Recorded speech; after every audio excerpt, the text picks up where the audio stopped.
Hi, welcome to the Andrew Buckle book review of New York in the 60s. I love these photo books. They're great. Absolutely. Sadly, there's just not that many of them. Wouldn't it be great if there were a load more? Now, there's the Vivian Mayer one. That's would be nice, but I haven't got that one, weirdly. But this one, edited by George Perry. Now, it's part of a series. There's a couple other ones. And I haven't got this one either. London in the 60s, which is very odd, but it's quite expensive, actually. I was quite surprised how expensive it was. Paris in the 60s and also San Francisco in the 60s. So let's go through the book. Now this is from Pavilion. There's Pavilion there, Pavilion Books. And it came out in 2001, 128 pages. It's obviously hardback, but it's not a huge book. We're talking, you can see the size of my hand there. So that's be nice if it was a massive book, but it's not. Got a nice red there, New York in the 60s.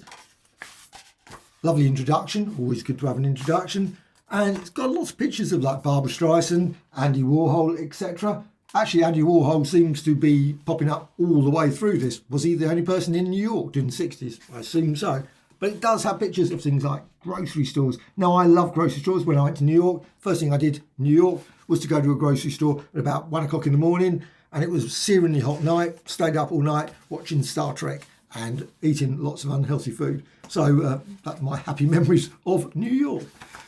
It was actually brilliant. I love New York. But that was in the 80s. And obviously it's probably changed completely since then. I wish I'd gone to it in the 60s and 70s. Unfortunately, I couldn't convince my parents when I was really young that I must go off to New York and just have a wander around the streets. Would have been nice, but they didn't let me do that. They could afford it either. But there you go. This one, West Side Story. I love that film. Just recently seen it on big screen. Of course, the new one, as well as the old one on big screen as well. It was magical seeing it. Just seeing New York back in that period. Love it. Absolutely love it. Doesn't actually give many dates on this. So this is a slight disappointment. This is the one criticism I have this. It's got some. It says, obviously it says the photographer and the agency, etc. But it doesn't put a date. Sometimes it does, 60s, whatever, 61, 62. But quite often it doesn't. You've got World's Fair there, 64. So it shows some it does. But this one, the narrow bridge opens. I don't know. Could have been any year. 65, 66, no idea. Now, obviously, if you live there, I'm certain you would know. And some pages, it doesn't even go. Again, Andy Warhol again. Exploding plastic inevitable. Unbelievable. This guy gets everywhere. You've got Barbra Streisand and Elliot Gould. I never realised they were married. I must admit, completely ignorant of that. And again, Andy Warhol. Really? Is this an Andy Warhol book or something? I mean, it's very odd. Andy Warhol all the way through. However, you've got Lenny Bruce. At least you've got Bob Dylan's in it somewhere. I think there's one picture of Bob Dylan. For me, New York for the 60s with Bob Dylan. Not that many pictures. There's great ones of street shot. There's the lovely one there. The streets. Just brilliant. But not too many, which is a pity. I would prefer a book. And I've got a couple other books of New York, 40s, 50s, etc. The 60s one. And I just love it because, of course, all the street scenes. Absolutely amazing. But this one doesn't really... It's more, obviously, on the people. Castro, etc. Khrushchev, what's his name? Greet each other, it says it. Fidel and Russian Premier, it says there. That's why I put it out. Philip Roth and E. Cummins. I wouldn't know, I must admit. It's glad they put that. We also got, James Brown. You've also got Pearl Bailey. You've got a lot of, not so many pictures of streets and places in New York. So it's slightly odd. Maybe they could have called it the New York characters or the New York prominent people of New York, but not really so much of New York. Though there's a lovely one here, the various, young debutantes from Harlem. It's quite nice, lovely picture there of that. And also, of course, the crowds, Subway in reverse. I have no idea what that means.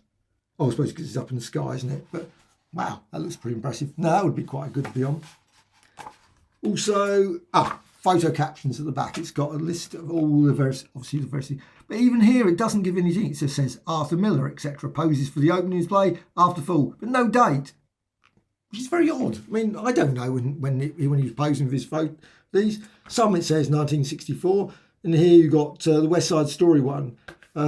Page 30, etc. It turned around and says there, Jerome Robbins. But I'm not certain. Was that 1961? I loved the film, and also loved the new one as well. That was brilliant. New York calves. There's some great ones of some sort of Greenwich Village, etc. as well. But this is a good book. I love this book.